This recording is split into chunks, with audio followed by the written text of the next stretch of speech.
बिस्मिल्लाहिर्रहमानिर्रहीम। उर्दू कवायद में आज हमारा मौजू है बनावट के लिहाज से इस्म की किस्में। बनावट के लिहाज से इस्म की 3 किस्में हैं: इस्म जामिद, इस्म मज़दर और इस्म मुश्तक। इस्म किससे कहते हैं? किसी भी शख्स, जगह या चीज़ के नाम को इस्म कहते हैं। और जामिद अरबी ज़बान का लफ्ज़ है जिसके माना हैं ठोस, जमा हुआ या ठहरा हुआ, यानी जो अपनी जगह से हिल न सके, अपनी जगह कायम रहे। इस्म जामिद वो इस्म हैं जो न तो खुद किसी इस्म से बना हो और न कोई इस्म उससे बन सके, जैसे मेज़, कुर्सी, किताब, कलम, पत्थर वगैरह। इसको इस तरह जान ले कि ये जो आपने अल्फाज देखे, मेज़ से कोई और नया लफ्ज़ नहीं बन सकता है। हाँ, इसकी जमा बन सकते हैं लेकिन वो जामिद में शुमार नहीं होता है। इसमें मज़दर, मज़दर भी अरबी ज़बान का लफ्ज़ है जिसका मतलब है निकलने की जगह या बुनियाद।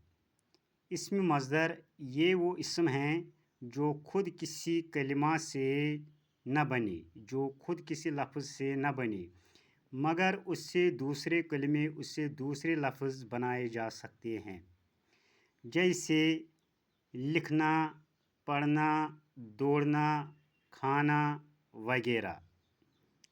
मज़दर की अलामत ये है, मज़दर की पहचान ये है कि इसके आखिर में ना आता है। लेकिन सभी अल्फाज जिसके आखिर में ना आता है वो इसमें मज़दर नहीं है। मसलन नाना, ये खुद इस्म है, इसमें काम नहीं होता है।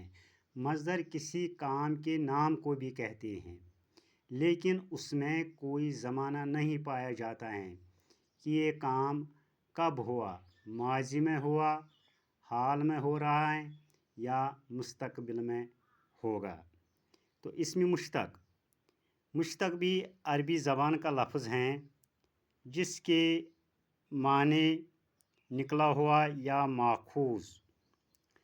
मुश्तक इस इस्म को कहते हैं जो मज़दर से निकले, या इसमें मुश्तक इस इस्म को कहते हैं जो मज़दर से निकले या मज़दर से बने।